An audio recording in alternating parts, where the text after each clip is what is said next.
Class 9 chapter improvement in food resource topic irrigation. इस topic में हम आपको इरिगेशन ऑफ क्रॉप्स के बारे में बताएंगे। तो चलते हैं। Water is prime natural source. Water जो एक प्राइम नेचुरल सोर्स है, यूएन ने सन 2003 में international day of fresh water रखा था। एंड इंडिया के पास vast surface for water and ground water. वो हमारी इंडिया के पास बहुत सारा ग्राउंड वाटर भी है और रिवर वाटर भी है। हमारी कंट्री में तकरीबन 12 मेजर रिवर्स एंड 8 बेसिन्स हैं। And ground water also sufficient to contribute total water resource. और ग्राउंड वाटर भी हमारे पास बहुत सारा है। And ground water is replaced from rainfall. Ground water जो होता है रेनफॉल से में आता है। About 80% of total cropping land is under assured irrigation where sufficient amount of water is available for irrigation around the year. हमारे पास 80% total cropping land ऐसी होती है जहाँ पे अशॉर्ट इरीगेशन है। आप मीन टू से वहाँ पे वाटर प्रेजेंट होता है क्रॉप के लिए। At the same time more than 55% of crop land does not get proper irrigation facility. लेकिन इसके बावजूद भी तकरीबन 55% लैंड हमारे इंडिया के अंदर ऐसी है जहाँ पे proper amount of water present नहीं है। It is therefore dependent upon rainfall for crop production. और इसीलिए वो रेनफॉल पर डिपेंड होती हैं अच्छी क्रॉप होने के लिए।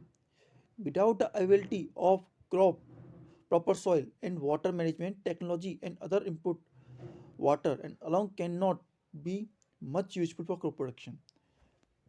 यदि अगर हम सॉइल और वाटर के दोनों पर काम नहीं करें तो हमारी क्रॉप प्रोडक्शन बेकार होगी। हम क्रॉप प्रोडक्शन कितनी भी टेक्निकल मेथड अपना लें, लेकिन अगर हमारे प्लांट को सॉइल और वाटर नहीं मिलेगा तो वो कभी भी अच्छा ग्रो नहीं कर सकता। And efficiency of irrigation system can be enhanced by adopting. तो हम कुछ मेथड यूज़ करते हैं जिनकी मदद से हम ज़्यादा प्रोडक्टिविटी अपना सकते हैं। वो कुछ इस तरीके से हैं। Selection of proper crop and cropping system in different area. हमें अलग अलग एरिया के हिसाब से अलग अलग क्रॉपिंग सिस्टम अपनाने होंगे। जैसे कि यहाँ पर पानी कितना आता है और वाटर का अमाउंट अच्छा है तो हम यहाँ पे अच्छी क्रॉप कर सकते हैं। लेकिन वहीं अब वाटर जो होता है सही अमाउंट में नहीं आता तो हम ऐसी क्रॉप करेंगे जो कम वाटर की सप्लाई में भी हो जाए और उस सॉइल को वो पकड़ सके। Use of optimum water quality for irrigation eight appropriate time. हमें टाइम टू टाइम वाटर देना चाहिए और वाटर की क्वालिटी जो होती है हो सके उतनी अच्छी होनी चाहिए। खासकर मीठा पानी अगर हो तो बहुत ही अच्छी बात होती है। Keeping the bed under control by bedding operation at proper time. Beds जो होते हैं उन्हें हमें कंट्रोल में रखना चाहिए। And proper timing schedule for field operation. और पानी डालने का या फील्ड को पानी देने का जो टाइमिंग होना चाहिए वो शेड्यूल्ड होना चाहिए, फिक्स होना चाहिए। And controlling the various paste attacking crop production plant. और बहुत से ऐसे पेस्ट प्लांट जो अटैक करते हैं क्रॉप प्लांट पर उनको भी कंट्रोल करना चाहिए। इंडिया जो होती है बहुत बड़ी लैंड सोर्स है और उस पर बहुत सारा वाटर भी है। एंड उसके अंदर वेरिएबल क्लाइमेट भी आते हैं हमारी कंट्री के अंदर। And different irrigation systems are adopt for irrigation. और उनमें से कुछ इंपॉर्टेंट इस तरीके से हैं। पहला कैनल सिस्टम। कैनल सिस्टम जो होता है it is an extensive and elaborate irrigation system of our country. हम इसमें कैनल्स बनाते हैं। कैनल्स जैसे canals reserve water from one और मैनी रिजर्व फ्रॉम रिवर। एक रिवर से काट करके हम अपने खेत तक उस पानी को लेके आते हैं by making the canals. The main canal get distributed into branches. और फिर वो मेन कैनल जो होता है फिर वो ब्रांचेस में डिस्ट्रीब्यूट किया जाता है। And which further have channel और डिस्ट्रीब्यूशन। और फिर वो और डिस्ट्रीब्यूट होते हैं और ऐसे डिस्ट्रीब्यूट होते होते होते वो हमारी फसल तक पहुंचते हैं। Rotation system of irrigation is followed in area under canal irrigation. Rotation system follow होता है मीटर से कभी जब हम इस एरिया में फसल उगा रहे हैं तो इस एरिया में वाटर आएगा। अगर उस एरिया में फसल अब उनका टाइम हुआ है तो उसमें हम वाटर देंगे। इस तरीके से रोटेशन वाइज वाटर पहुंचाया जाता है। And this system provide sufficient irrigation to all crop field even the water supply is not adequate. ये सिस्टम जो होता है वहाँ भी पानी पहुँचा देता है जहाँ पे पानी का अमाउंट कम होता है।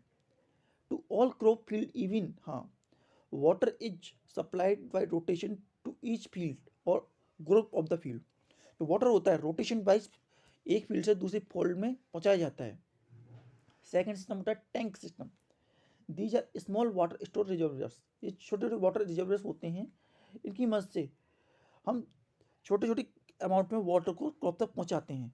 स्मॉल डैम कंस्ट्रक्ट किए जाते हैं और वाटर कलेक्ट किया जाता है below higher elevation of catchment areas. Catchment areas होते हैं, वहाँ पर वाटर स्टोर कर लिया जाता है एक हाइट पर। Outflow of water is regulated pet and availability in the tank. हम आउटफ्लो ऑफ वाटर को कंट्रोल करते हैं कि किस तरीके से वाटर और कितना वाटर आना है। Otherwise it cause uneven distribution of water. अगर हम टैंक का डिस्ट्रीब्यूशन सही से ना करें तो अनइवन डिस्ट्रीब्यूशन हो सकता है, और अनइवन डिस्ट्रीब्यूशन जो होता है ये हमारी क्रॉप के लिए हार्मफुल हो सकता है। And shortage of tail end excess amount of at top हो सकता है, इससे हमारी क्रॉप प्रोडक्शन में असर पड़ेगा। दूसरे होते हैं बेल्स, कुएँ। कुओं में भी हम ऐसे ही करते हैं। Well are constructed to exploited ground water. Wells बनाए जाते हैं ताकि हम ग्राउंड वाटर का यूज कर सकें। These are constructed in the area having sufficient ground water available at low depth. मतलब कम गहराई में अगर अच्छा पानी अवेलेबल है तो हम कुएं बनाते हैं। And they are two types, दो तरीके के हमारे होते हैं। पहला डग वेल्स और दूसरा tube wells. Dug wells, in this wells water is collected from strata of bearing waters. जैसे जमीन के अंदर हम इकट्ठा करते हैं तो उसके अंदर वाटर होता है, उसे हम निकालते हैं। The bottom of such is present below the ground water tables. उनके अंदर ग्राउंड वाटर होता है और उस ग्राउंड वाटर को हम कलेक्ट कर लेते हैं। Water from the shallow strata, जो मिट्टी से डाउनवर्ड एरिया जो होता है उसमें से वाटर लेते हैं और वॉल्टी की मदद से या किसी और सिस्टम की मदद से हम ट्यूबवेल से पानी, उस डग वेल से जो हमने कुआं खोदा है उससे हम वाटर निकाल लेते हैं। इसी तरीके से अगला सिस्टम होता है ट्यूबवेल्स का। Tubewells water from deeper strata can be trap with the help of tubewells. मतलब कि हम डग वेल जो होते हैं, कुएँ होते हैं, उनकी मदद से ज़्यादा गहराई से पानी नहीं निकाल सकते, लेकिन ट्यूबवेल्स से हम मोटर लगा करके बहुत अंदर तक पानी निकाल सकते हैं। Water from these wells is lifted by electric pump. Electric diesel pump जो होती है वो वाटर को खींचती है अपनी तरफ। And tubewells are of shallow bore as well as deep bore types.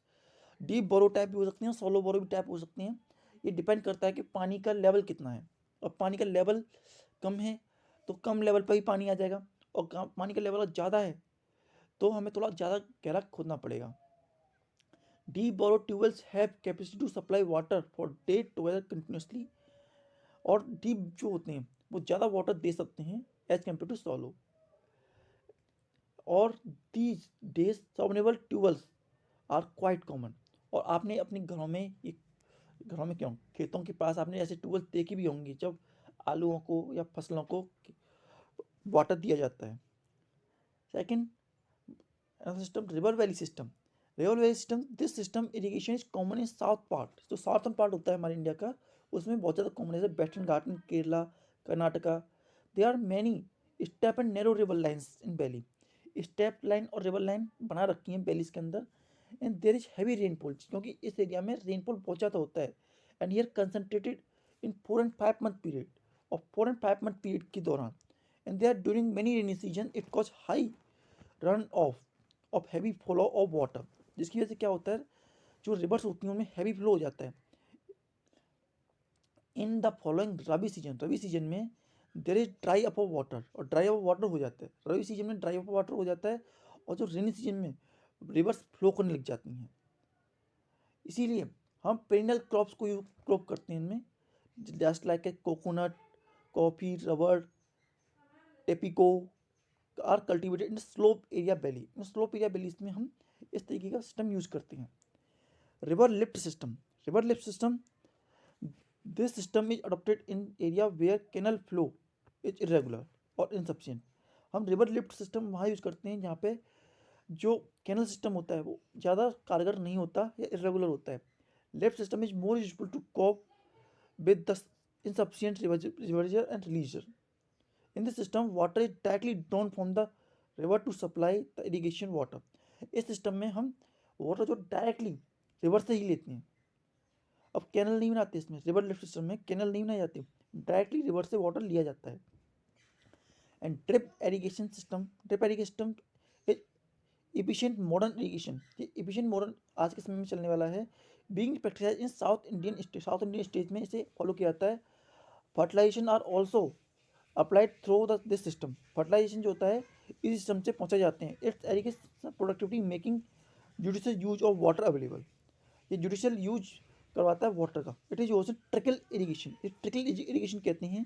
And it involve the drop by drop application में, जैसे आपने देखोगे पिछक पिछक घूमने वाले जो होते हैं उनसे वाटर एक तरीके से दूसरी जगह पहुँचाया जाता है, drip drip to drip.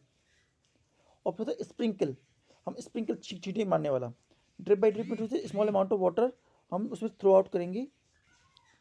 Sprinkle irrigation system, it is another efficient and useful technique of water management and irrigation, ये एक दूसरी इफेक्टिव यूजफुल टेक्निक है वाटर मैनेजमेंट की। Water is supplied to crop, water जो क्रॉप को supply किया जाता है the form thin spray type का जो होता है, एक वहाँ से वाटर निकलता है और उसी के द्वारा फ्रूट्स को वाटर पहुँचाया जाता है। It is highly effective method, एक बहुत अच्छा मेथड है which make maximum use of available water, जिससे कि हम कम ज़्यादा से ज़्यादा यूज और मैक्सिमम यूज कर सकते हैं वाटर का। नहीं तो हमने देखा है कि बहुत से मेथड्स में वाटर ज़्यादातर वेस्ट हो जाता है। In the system water directly sprinkle, और इस मेथड में हम वाटर डायरेक्टली स्प्रिंकल करते हैं। और ये मेथड जो होता है हरियाणा, राजस्थान और मध्य प्रदेश में यूज होता है। एंड एक्सेस एरीगेशन भी हमारे लिए हार्मफुल होता है, इसलिए हमें इन सब सिस्टम से वाटर देना चाहिए, लेकिन हमें इस बात का ध्यान रखना चाहिए कि हमारी क्रॉप को कितना वाटर रिक्वायर है। अब हमने देखा इरीगेशन सिस्टम में canal system, tank system, well, dug well, river valley system, river lift system, drip irrigation system and sprinkle irrigation system हमने जाना। इसी तरीके से हम भी जानते हैं कि ज़्यादा पानी देने से हमारे लिए क्या हार्मफुल हो सकते हैं। The main damage R H it's regard the process of seed germination, अगर हम ज़्यादा पानी दे देंगे तो सीड जर्मिनेशन की प्रोसेस में कमी आ सकती है। Seed submerged in water and fail to germinate, seed जो होता है पानी में डूब जाएगा और जर्मिनेट नहीं हो पाएगा।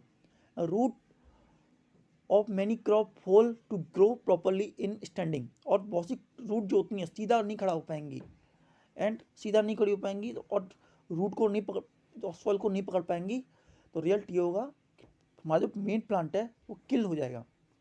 लेकिन it cause salinization of soil due to which leaches out the salt on the surface, जिसकी वजह से ये सॉल्ट को सैलिनाइज के समय सॉल्टी ना देता है, जिसके कारण जो सॉल्ट होता है वो सरफेस के ऊपर आ जाता है एंड, और ये क्रॉप प्रोडक्टिविटी को रिड्यूस कर देता है।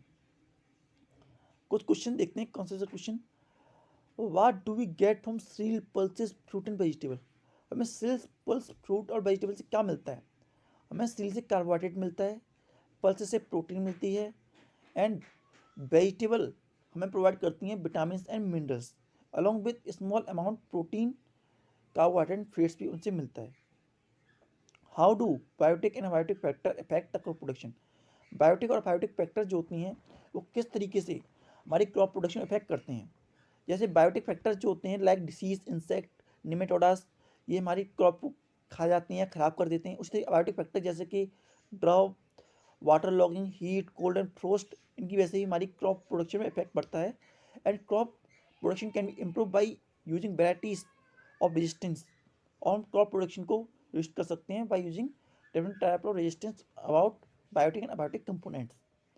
माइक्रोन्यूट्रिशन और मैक्रोन्यूट्रिएंट्स क्या हो सकते हैं। मैक्रोन्यूट्रिशन वो न्यूट्रिशन होते हैं जो लार्ज अमाउंट में चाहिए होते हैं, और वहीं मैक्रोन्यूट्रिशन होते हैं वो लेस अमाउंट में चाहिए होते हैं। मैक्रोन्यूट्रिशन हमारे हैं nitrogen, phosphorus, potassium, calcium, magnesium, sulphur. How do plant get nutrition, plant nutrition कहाँ से मिलता है।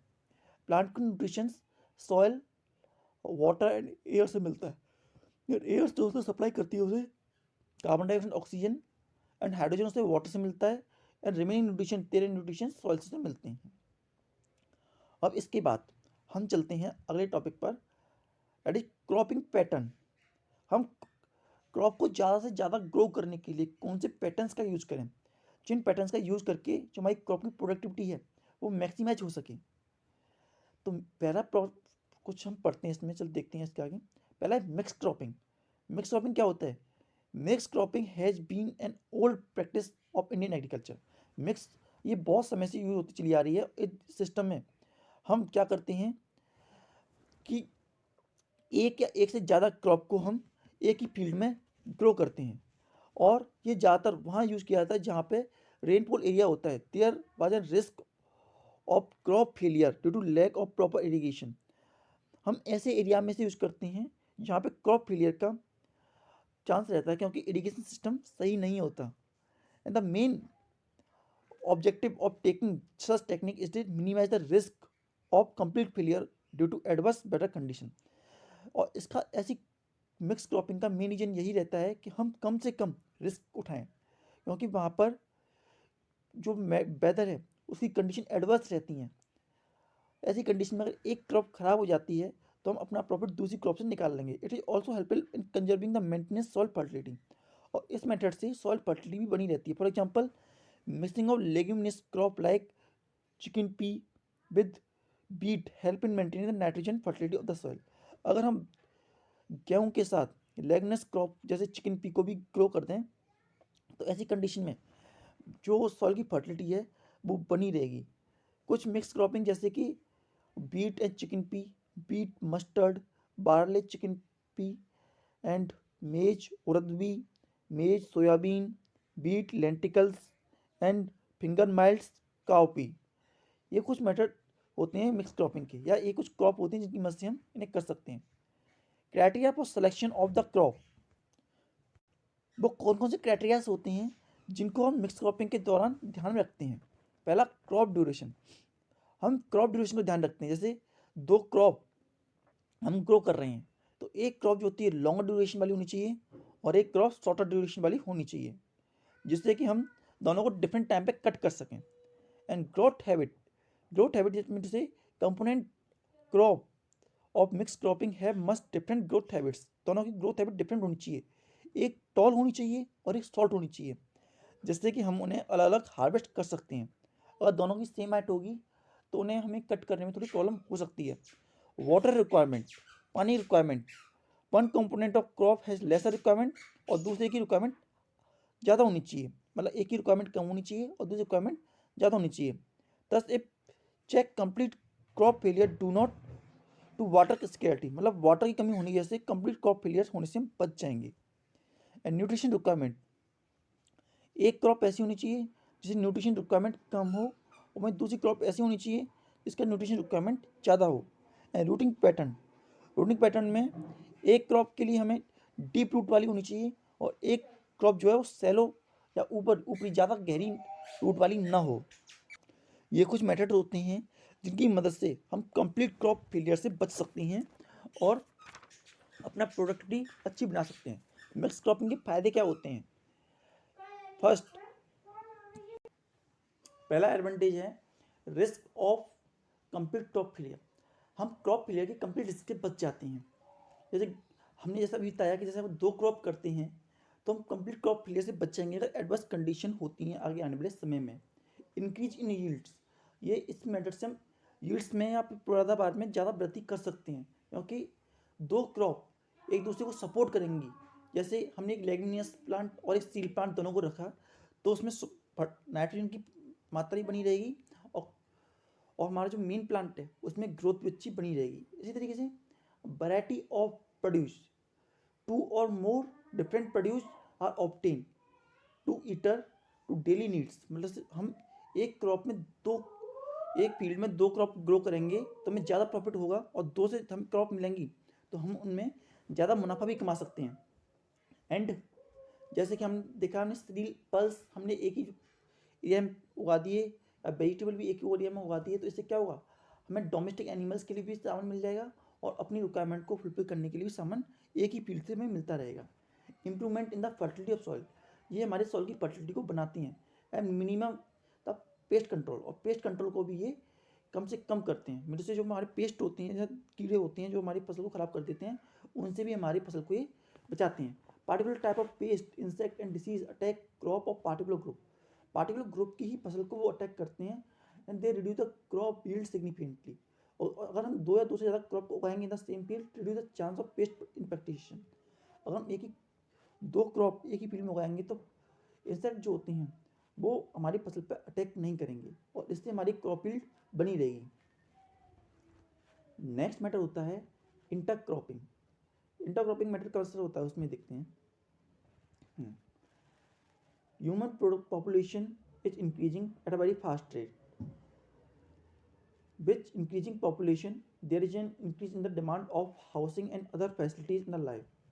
जैसा कि हम जानते हैं कि आज के समय में हमारे लिए पॉपुलेशन बढ़ती जा रही है और पॉपुलेशन बढ़ने के साथ साथ हमारी डिमांड भी बढ़ रही है, तो उन्हें फैसिलिटेट करने के लिए हमें अलग अलग सोर्स चाहिए, और सोर्स चाहिए ऐसे जिसमें प्रोडक्शन ज़्यादा हो और उनमें रिस्क कम हो।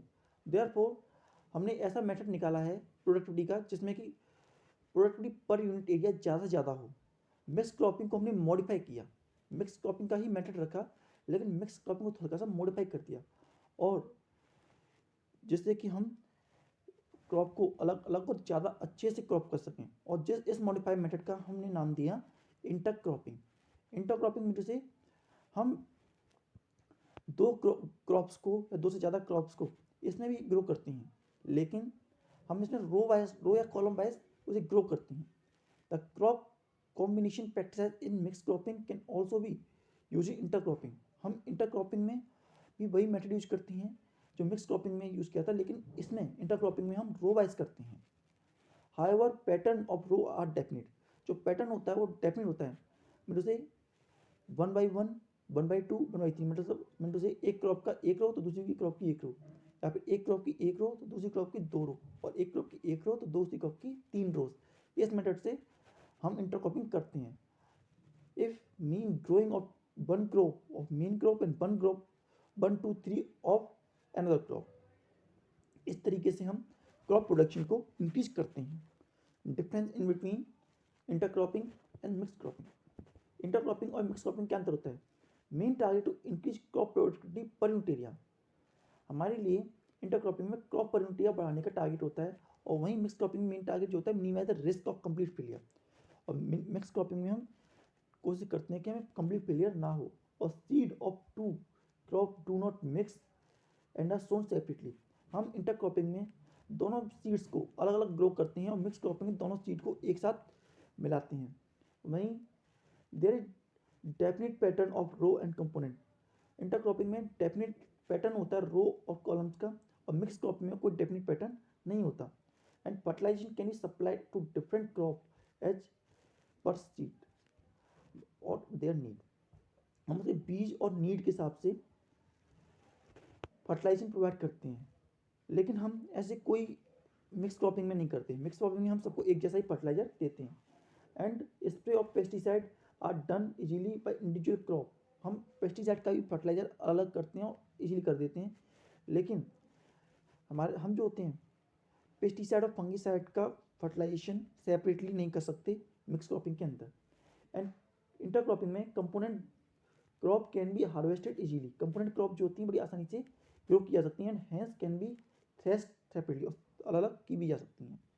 लेकिन मिक्स क्रॉपिंग में जो क्रॉप होती हैं उन्हें अलग अलग कर पाना थोड़ा डिफिकल्ट होता है, क्योंकि वो एक दूसरे से मिली हुई होती हैं।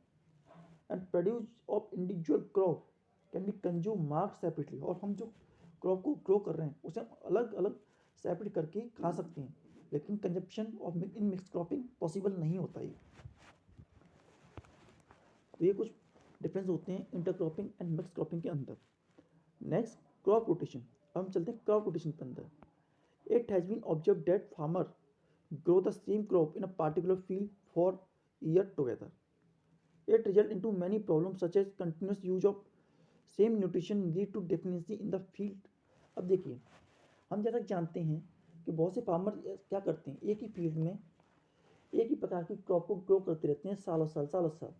इससे हमें एक प्रॉब्लम क्रिएट होती है कि अगर हम एक ही प्रकार की फसल करते रहते हैं तो हमारे उस सॉइल में से न्यूट्रिशन खत्म हो जाते हैं, और इसके कारण the same time there build up of crop disease and insect pest too. और इस टाइम के अंदर उसी डिसीज उस फील्ड में क्रॉप डिसीज एंड इंसेक्ट भी पैदा होने लग जाते हैं। इसी को हमने ओवरकम करने के लिए हमने एक मेथड बनाया रोटेशन का। हम रोटेशन कराएंगे, जैसे क्रॉप, जैसे एक बार हमने मेज किया तो दूसरी बार हमने मस्टर्ड कर लिया, राइस किया तो व्हीट कर लिया। Crop rotation is growing of different crop on the same piece of land. एक सेम पीस ऑफ लैंड पर हम अलग अलग क्रॉप को ग्रो करें ना plant succession. It is done on the base of crop duration and different type of combination. हम crop के कॉम्बिनेशन के बेसिस पर और क्रॉप की रिक्वायरमेंट के बेसिस पर हम अलग क्रॉप को अलग टाइम पीरियड पर ग्रो कराएंगे, जिससे कि हमारे सॉइल की फर्टिलिटी बनी रहे। हम रोटेशन कैसे चलाते हैं? 1 ईयर रोटेशन। 1 ईयर रोटेशन जैसे कि हम मेज एंड मस्टर्ड ले सकते हैं, राइस एंड बीट ले सकते हैं। 2 ईयर रोटेशन। 2 ईयर रोटेशन में हम ऐसा कर सकते हैं, पहले मेज लिया, उसके बाद मस्टर्ड, फिर सोवर केन और फिर मेथी उगा दी। इसे 3 ईयर का रोटेशन भी हम चला सकते हैं, जैसे राइस किया, फिर बीट किया, फिर मूंग, फिर mustard, sugarcane and berseem. इन 3 मेथड से क्या फ़ायदा होता है हमें? इन मेथड से हमें ये फ़ायदा होता है कि हमारी क्रॉप की फर्टिलिटी होती है वो बनी रहती है, और उसमें जो इम्पोर्टेंट न्यूट्रिशंस होते हैं, नाइट्रोजन, फॉस्फोरस, वो भी बने रहते हैं। हम किस बेसिस पर सेलेक्ट करते हैं कि कौन सी क्रॉप के रोटेशन चलाएंगे? इनके कुछ रीजन या मेन पॉइंट ये होते हैं। पहला, the selection of crop and the specific variety are depends on first moisture condition of the area. उस एरिया में मॉइस्चर कंडीशन कैसी है, ड्यूरेशन ऑफ रेनी सीजन को देखते हुए, एंड टाइप ऑफ सॉइल कैसी है, and risk factor in rising the crop. जैसे मॉइस्चर को देखते हुए, रेनी सीजन को देखते हुए, टाइप ऑफ सॉइल और रिस्क फैक्टर को देखते हुए हम क्रॉप रोटेशन की क्रॉप्स को लेते हैं। The moisture content limited in area where farming is mainly depend upon rain. Moisture content limited होता है और वहाँ पे फार्मिंग मोस्टली रेनिंग पे ही डिपेंड होती है। तो मैं it such as preferably mites grow in shallow and light soils. Sorghum is preferred in heavy soils, and pigeon pea and custard grow in the soil with compact subsoil. तो इन सब चीज़ों को देखते हुए हमें अपनी क्रॉप को ग्रो करना चाहिए। अगर अगर हम रबी क्रॉप्स और खरीफ क्रॉप का रोटेशन चलाते रहते हैं तो इससे हमें फ़ायदा क्या होता है?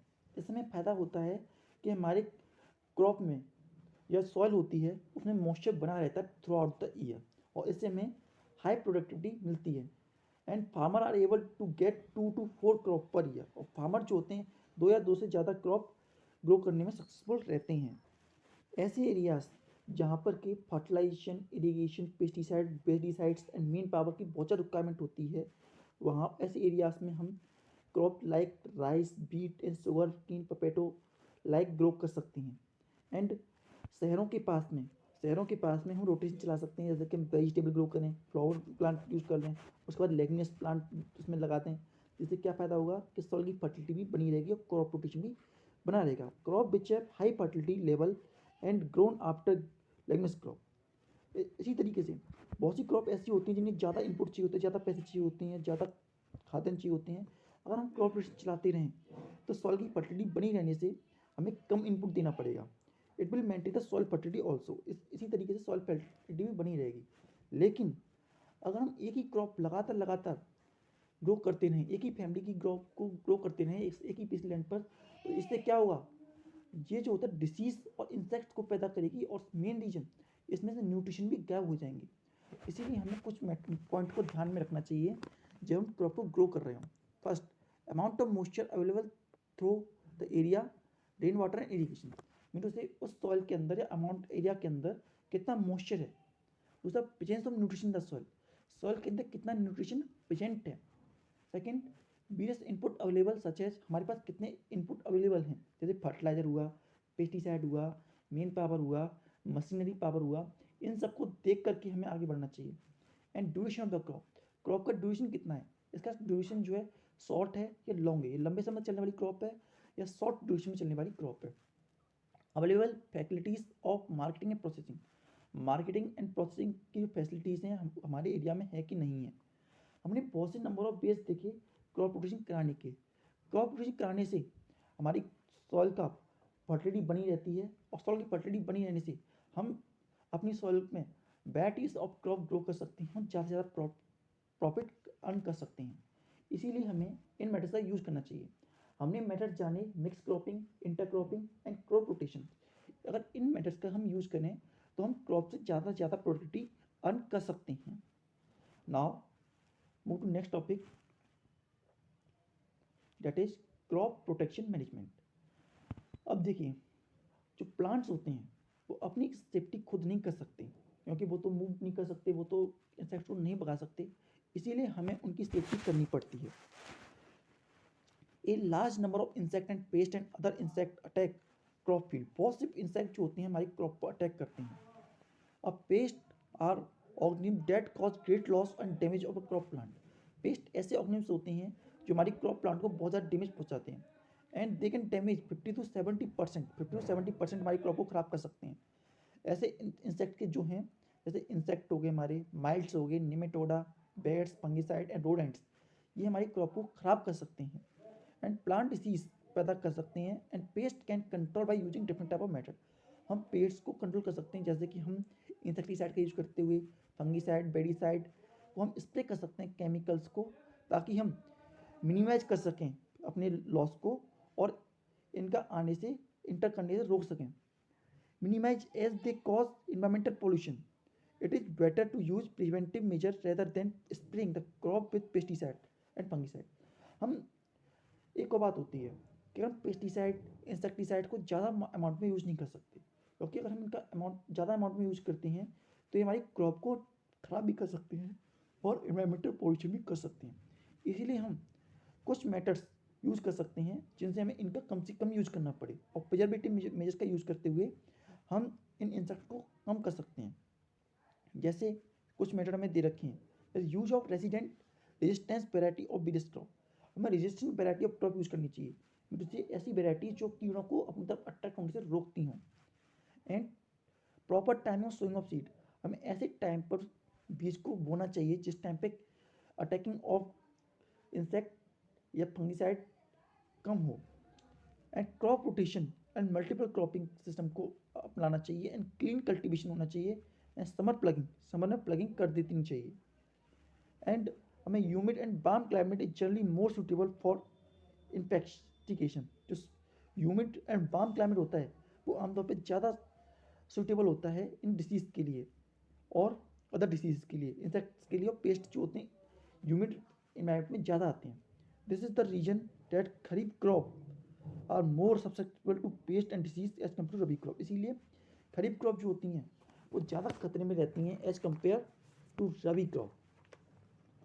इंसेक्ट पेस्ट कंट्रोल, तो हम इंसेक्ट को कैसे कंट्रोल कर सकते हैं? जैसे insect pest control, number of different type of insect pest are attack. हमारी बहुत सारे इंसेक्ट पेस्ट जो होते हैं हमारी क्रॉप पर अटैक करते हैं और इनको हम रोकने के कुछ ये तरीके होते हैं जो हम बता रहे हैं आपको। Insect that cut root stem and leaf of crop plant, example grasshopper, caterpillar, ये हमारे जो हमारा क्रॉप प्लांट होता है उसकी रूट को काट देते हैं, स्टीम काट देते हैं, लीव्स को काट लेते हैं। The insect that cut the root of top plant are killed by mixing insecticides. हम इंसेक्टिसाइड का यूज करके उन्हें किल कर सकते हैं। And insect cutting the stem जो काटने वालों को by checking the spray of insecticide, हम इंसेक्टिसाइड का यूज करके ऐसे को किल कर सकते हैं। And insect that suck the cell sap and various plant part, अलग पार्ट को चूस लेते हैं उसमें से, मतलब कि उसका जो मेन पॉइंट चीज़ होती है उसे चूज करके उसे ख़त्म कर देते हैं हमारे मेन प्लांट की जो हमें चाहिए उससे। जैसे बग्स हो गए, लीफ होपर्स हो गए, दीज आर सकिंग इंसेक्ट, ये सकिंग इंसेक्ट होते हैं और puncture the plant part, plant को पंचर सा कर देते हैं बिल्कुल। इनके लिए all sucking plant are control by spraying systematic insecticide, और इनको भी हम इंसेक्टिसाइड का यूज़ करके हमने किल कर सकते हैं। हमें कुछ इंसेक्ट्स दे रखे हैं जो किस तरीके से हमारे सॉइल को किल करते हैं। पहला राइस क्रॉप के लिए, पहला घुंडी बग्स। घुंडी बग्स नेचर ऑफ डैमेज क्या करते हैं, attack during post flowering period, post flowering period के टाइम पर अटैक करते हैं। एंड नाइन पर एडल्ट सक द सैप, और इस सैप को सक कर लेते हैं राइस के। कंट्रोल करने के लिए हमें इनमें स्प्रे करना चाहिए monocrotophos at a rate of 0.5 kg पर hectare. Leaf hopper attack on leaf, suck the sap from the young leaf, ये लीफ पर अटैक करती हैं और सैप ये चूस लेते हैं। इनके लिए भी हमें वही दवाई यूज करनी चाहिए, स्प्रे 0.5 है मोनोक्रोपोटॉप्स एंड स्प्रे 0.4% ऑफ डेजियोन। बीड्स के लिए शॉर्ट फ्लाइज जो होती हैं attack seeding and attack central suit, और सेंट्रल सूट को ख़त्म कर देती हैं और सीडिंग को अटैक करती हैं। इनको अटैक करने के लिए treat the soil with 10% of phosphate granules or 5% dissolution. सोर इसी तरीके से बहुत से प्लांट होते हैं, सोर कैन हुआ, चिकन पी हुआ, ग्राउंडनट हुआ, मस्टर्ड हुआ और कोकोनट हुआ। उन सब के लिए हमें अलग प्रिजर्वेटिव और अलग मेथड को यूज़ करने चाहिए, जिसकी मदद से हम उनको किल करें। और हर प्लांट के ऊपर अलग इंसेक्ट अटैक करता है और अलग पार्ट पर अटैक करता है, इसलिए हम उसका नेचर जानते हुए उस पर हमें दवाई का इस्तेमाल करना चाहिए। लेकिन insect that are born into steam and fruit, they are also called borers। बहुत से इंसेक्ट ऐसे होते हैं जो स्टीम में या फ्रूट में पैदा होते हैं, जैसे सोरकेन बोर्स एंड बोर्स बोरर, जैसे कॉटन बॉल एंड बिबल्स, ये जो होती हैं उसके स्टीम के अंदर या फ्रूट के अंदर पैदा होते हैं। And larvae of some beetles and termites attack on the root plant of crop and enter into the plant stem and reach the aerial part, mean to say वो प्लांट के अंदर से उठते हुए स्टीम पार्ट तक पहुंच जाते हैं। Such insects are such insect pest of major crop, their control करने के लिए हमारे पास कुछ मैटर हमें ऊपर हमने भी आपको बताए, टेबल्स के अंदर आपको बता रखी हैं। आपकी बुक में टेबल देखिए, आपसे टेबल देखिएगा ऊपर। Biological method of insect pest are control by developing recurrent year. हमने बहुत से मेथड ऐसे लगाए हैं जिससे कि हम बायोलॉजिकल मेथड्स को और इंसेक्ट पेस्ट को किल कर सकते हैं। And natural insecticide obtain from plant have low toxicity. Natural insecticide जो होते हैं उनकी टॉक्सिसिटी या उनमें टॉक्सिक की जो मात्रा होती है वो कम होती है, बट इफेक्टिव होते हैं। And extract from Neem contain insect repellent, insect जो नीम से निकाले गए जैसे बैक्टीरियम एंड प्रोटीन टॉक्सिन, बहुत से ऐसे मेथड्स होते हैं जिनकी मदद से हम बैट्स को कंट्रोल कर सकते हैं। Disease control mean to say our crop are investigate by many types of disease of pathogen. These pathogens are present in the environment and impact our plant whenever they congenital condition। बहुत सी disease हमारे pathogens के द्वारा फैलाई जाती हैं, उन्हें जब मौका मिलता है यानी सूटेबल मौका मिलता है तो वो अटैक कर देते हैं हमारे मेन प्लांट पर। और इसकी वजह से हमारे प्लांट के सीड या सॉइल या वाटर या एयर के द्वारा वो उसमें इंटर करते हैं और उसको सड़ा देते हैं, ख़त्म कर देते हैं। Seed, soil, water borne pathogen mostly attack root and also stem of crop plant. ये सारी जगह जो होती हैं seed, soil, water borne pathogen जैसे रूट पर अटैक करते हैं क्रॉप प्लांट की, and seed borne and soil borne and water borne disease पैदा करते हैं, जिसकी कारण हमारा जो प्लांट होता है उसकी क्रॉप प्रोडक्टिविटी में कमी आती है या वो ख़राब भी हो सकता है, या उसको अपने बीजों को कम हो जाते हैं उसकी, या फिर उसके बीजों का कलर खराब ख़त्म हो जाता है। जैसे कि हमारे कुछ हैं rust of wheat, blast of rice are common important airborne diseases. And जैसे कि bacterium blight of rice and wilt disease of grains and cotton and tikka disease of groundnut and loose smut of wheat and barley, ये कुछ disease होती हैं जो कि हमारे लिए हार्मफुल होती हैं। Seed and soil borne disease can be control by seed, और सीड की disease and soil borne disease होते हैं फंगीसाइड और बैक्टीरियासाइड की हेल्प से हम खत्म कर सकते हैं। Seed borne smut disease can be control by hot water treatment, हम हॉट वाटर ट्रीटमेंट से कंट्रोल कर सकते हैं। एंड एयरबोर्न डिसीज को हम spray the solution of fungicides, हम फंगीसाइड का सॉल्यूशन स्प्रे करके खत्म कर सकते हैं। और भी कई मेथड होती हैं जिनकी मदद से हम, जैसे कि cultivation, preservative measures, curative measures and immunization measures, इन मेजर्स की मदद से हम अपनी क्रॉप को इन प्लांट से बचा सकते हैं।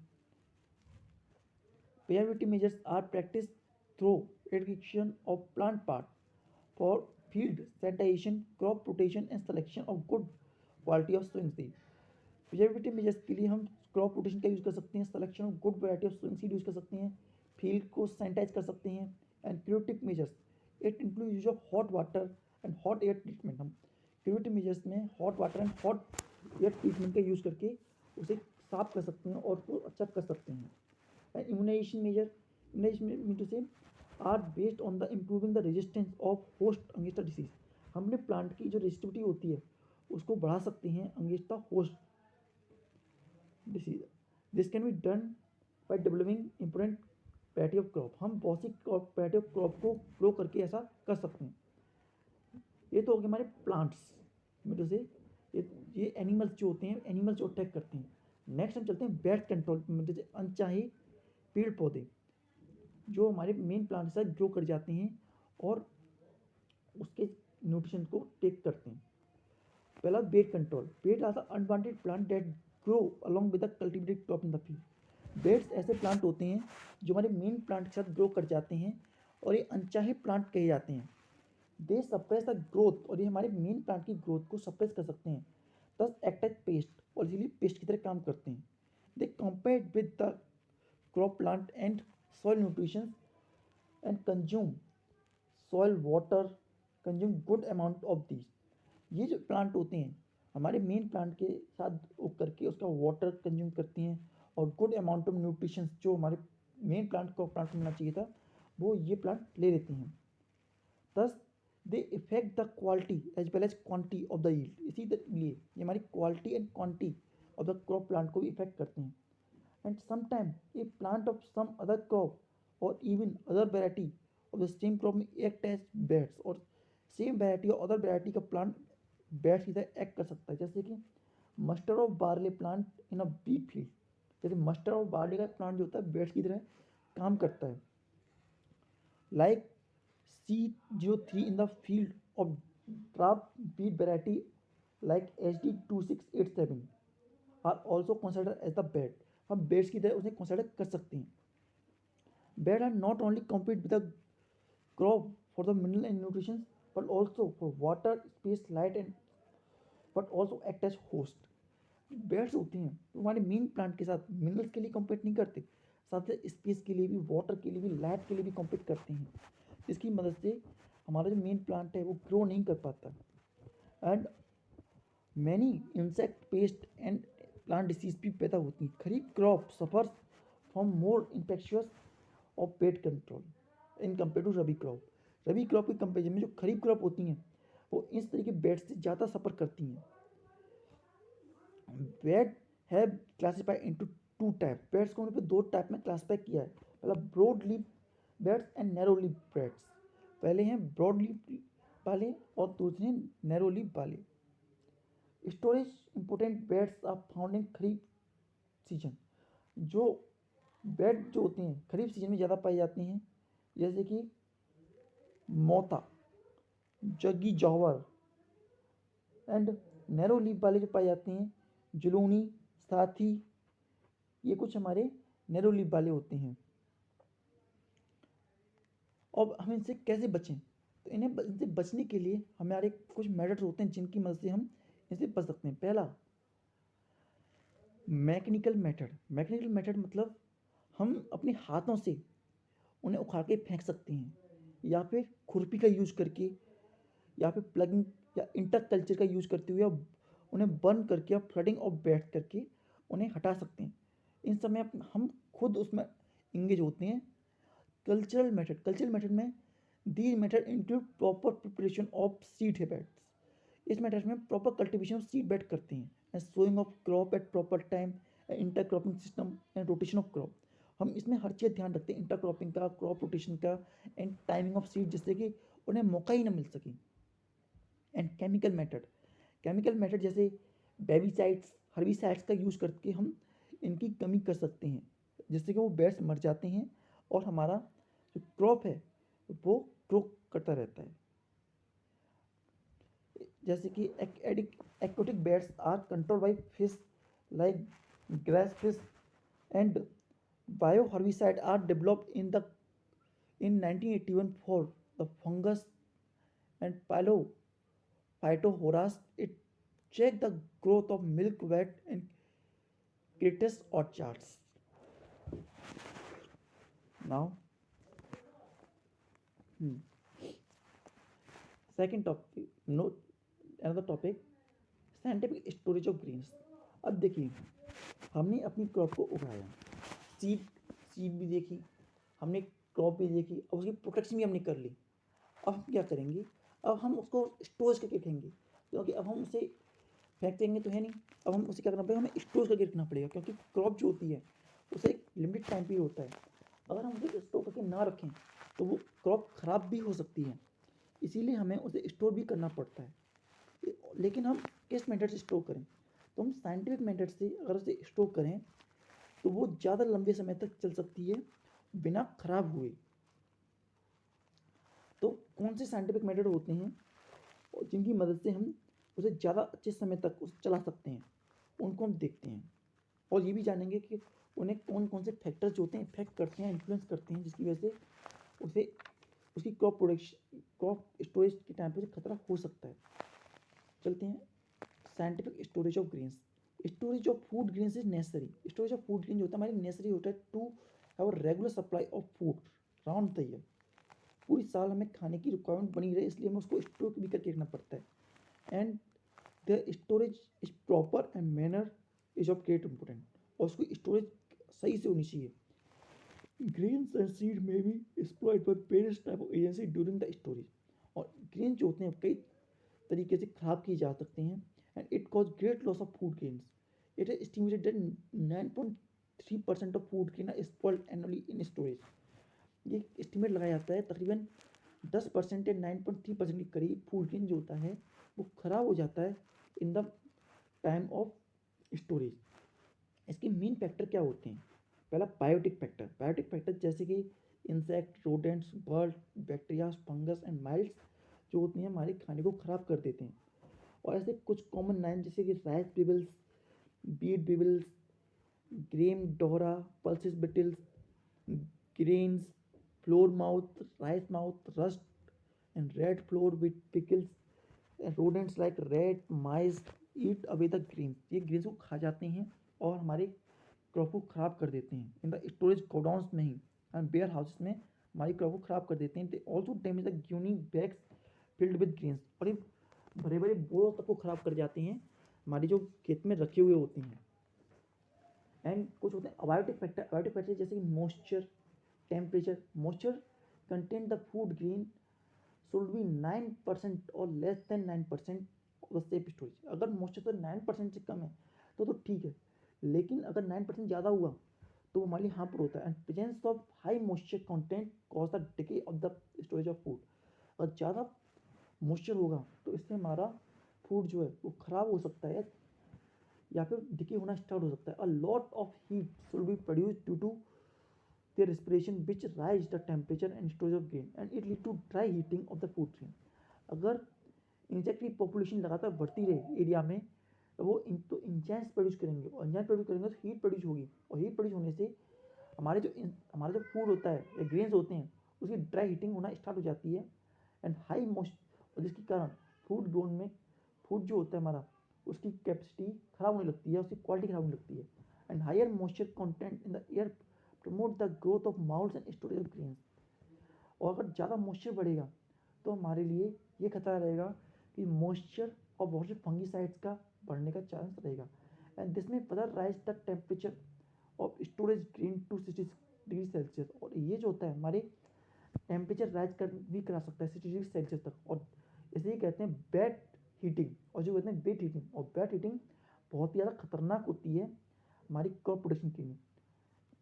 Therefore, all above mentioned factors those cause the attack, insect degradation, inequality, loss of weight, and decay rise, poor germination, and ultimately poor marketability of the crop produce। ये सारी बातें जो हमने बताई टेम्परेचर, मॉइस्चर और ड्राई हीटिंग, वेट हीटिंग, ये सारी जो होती हैं हमारे क्रॉप में इंसेक्ट्स पैदा कर देती हैं, क्वालिटी ख़राब कर देती हैं, उनका वजन कम कर देती हैं, उनका कलर ख़राब कर देती हैं, पुअर जर्मिनेबिलिटी कर देते हैं। अल्टीमेटली इसकी मार्केटिंग पर असर पड़ता है। इसलिए हमें इन सब बातों का ध्यान रखना चाहिए उसे ग्रो करने के टाइम पर। जैसे कि ऐसे प्रिजर्वेटिव मेजर हम क्या अपना सकते हैं उन्हें हम देखते हैं। Preservative measure the are the measure taken before the food grain are storage for future use. हम जब उसको स्टोर कर रहे हैं तो हमें कुछ उसमें स्टेप या उसमें कुछ इंपॉर्टेंट क्राइटेरियाज को ध्यान रखना चाहिए जिसकी मदद से हम उसको ज़्यादा अच्छे से ग्रो कर सकें। ये हमारे कुछ इस तरीके से ड्राइंग। सबसे पहले drying, the moisture content of grain और seed varies from 50 to 35% at a time. जो मॉइस्चर होता है वो 50% से 35% से ज़्यादा नहीं होना चाहिए। And grain have tendency to absorb the moisture from atmosphere, और ग्रेन्स के अंदर इतनी कैपेसिटी होनी चाहिए कि वो मॉइस्चर को कैप्चर कर लें।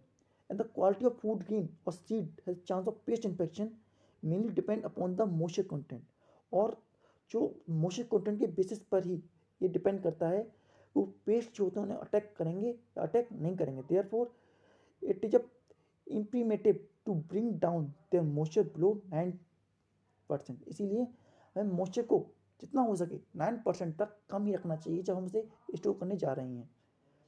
And proper drying of grain in opening sun followed by drying in shade can be minimize the moisture content.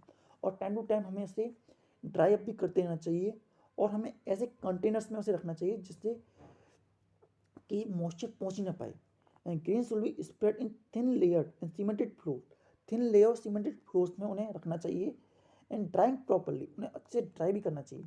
And mechanical dryers भी वहाँ पे रखनी चाहिए विद हॉट एयर ब्लोअर, जो कि हॉट एयर ब्लो करते रहें जिसमें मॉइस्चर आ ही ना पाए और हमारे सीड की वैरायटी अच्छी बनी रहे जो क्रॉप हमने उगाई है। लेकिन मेंटेनेंस ऑफ हाइजीन, हमें वहाँ पे हाइजीन को बनाए रखना चाहिए, क्योंकि अगर हमारे क्रॉप प्रोडक्शन जहाँ पे कर रहे हैं उसकी हाइजीन अगर ख़राब होगी तो वहाँ पे क्रॉप कभी अच्छी नहीं हो सकती। इसलिए in godowns and store must be clean properly, इसलिए हमें उन्हें अच्छे साफ करना चाहिए। न डस्ट, डर्ट और बैट्स किसी भी तरीके वहाँ पे नहीं होने चाहिए। And proper sealing of cracks hole in the wall, और प्रॉपर सीलिंग जिससे कोई रोडेंट्स ना आ जाए वहाँ पे। Proper cleaning of old gunny bags by turning their inside out and exposing them to sun, और हमें टाइम जो बैग्स होते हैं उन्हें सन धूप में धूप दिखानी चाहिए जिससे कि उनका मॉइस्चर अपने आप गायब हो जाए और उनकी साफ सफाई बनी रहे। अर्थिन पॉट शुड ऑल्सो भी क्लीन इन एक्सपोज इन ब्राइट। जो अर्थिन पॉट्स होते हैं, मटके जो होते हैं, उनको भी हमें साफ करते रहना चाहिए जिनमें हम भरने ग्रेन्स को भरने जा रहे हैं। द ग्रेन और seeds will be dry, clean and cooled. जो ग्रेन्स होते हैं वो ड्राई, क्लीन एंड कूल्ड रहने चाहिए। The mouth of uni bags should be stitch tightly. जो यूनी बैग्स होते हैं जिनमें हमने अनाज रखा है वह टाइटली पैक होना चाहिए। And there should proper passage between the stack and grain field and improve storage structure. और जो इम्प्रूव स्ट्रक्चर होता है वो हमें अपनाना चाहिए। एंड हमें फंगिसाइड एंड पेस्टिसाइड्स को स्मॉल अमाउंट में हमें ट्रीट करना चाहिए जो हमारे लिए हार्मफुल ना हो, लेकिन वहाँ पर इंसेक्टिसाइड और पेस्टिसाइड ना आ सकें। Control measure against the paste attacking gums on seed in storage. हमें इसका भी ध्यान रखना चाहिए कि जो इंसेक्टिसाइड्स हैं वो भी उन्हें ख़राब कर सकते हैं। इसलिए अगर हमें सीड्स होते और ग्रेन्स हुए उनमें इंसेक्टिसाइड को यूज़ करना चाहिए जिसे ज़्यादा टॉक्सिक ना हो और जिसे ह्यूमन भी कंज्यूम कर सके। The grain thus be funginated and exposed to bright sun so far to keep them healthy। और हमें फंगिसाइड्स उन्हें करना चाहिए या फंगिसाइड थोड़ा सा लगाना चाहिए और साथ ही साथ उन्हें धूप में रख देना चाहिए ताकि वो हमारे लिए कम हार्मफुल रहें। ग्रेन और seed to be use for sowing should be treated with insecticide and fungicide. और जो सीड्स हम ग्रो करने जा रहे हैं या बीज में डालने जा रहे हैं उन्हें फंगिसाइड से ट्रीट करना चाहिए। एंड केमिकल कंट्रोल हमें टाइम टाइम पर उन्हें करते रहना चाहिए। एंड रोडेंटिफाइड्स मीटू से ऐसी चीज़ें जो कि रोडेंट्स को कंट्रोल करें। जो चूहे आकर के हमारे खाने को खा जाते हैं उन्हें मारने वाली दवाई होनी चाहिए। इंसेक्ट और माउस, इन सब को किल करने वाले इंसेक्ट का हमें यूज़ करना चाहिए। अगर हम इन सब मेथड का यूज़ करते हैं तो हमारी क्रॉप जो होती है बहुत ही अच्छी उगेगी और हमें उसका मैक्सिमम फ़ायदा मिलेगा। जो क्रॉप हमारी उगी है उसमें जो हमारी क्रॉप रिजल्ट आया है उसका अगर वो ही ख़राब हो जाएगा तो फिर कोई फ़ायदा नहीं रहेगा। इसलिए हमें क्रॉप को उगाने पर जितना ध्यान देना चाहिए उतना ही उसके उगाने के बाद भी उस पर उतना ध्यान देना चाहिए ताकि हम उससे ज़्यादा से ज़्यादा मार्केटिंग कर सकें और ज़्यादा से ज़्यादा प्रॉफिट अर्न कर सकें। अब हम चलिए कुछ क्वेश्चन देख लेते हैं। Compare the use of manure and fertilizer in maintaining the soil fertility. Soil fertility बनाए रखने में मैन्योर एंड फर्टिलाइजर्स का क्या यूज होता है। पहला मैन्योर जो होता है प्लांट बेस्ड और एक्सटीरिया से मिलकर बना होता है। वहीं जो फर्टिलाइजर्स होते हैं वो कमर्शियल फैक्ट्रीज में बनाई जाती हैं। मैन्योर जो होते हैं large amount of organic matter से बने होते हैं, और जो फर्टिलाइजर्स होते हैं वो ऑर्गेनिक मैटर से नहीं बने होते हैं, उनके अंदर नाइट्रोजन, फॉस्फोरस एंड पोटेशियम मिला होता है, और उनके अंदर जो ऑर्गेनिक मैटर होता है वो बहुत ज़्यादा अमाउंट में होता है। And manure help in enriching the soil and nutrients.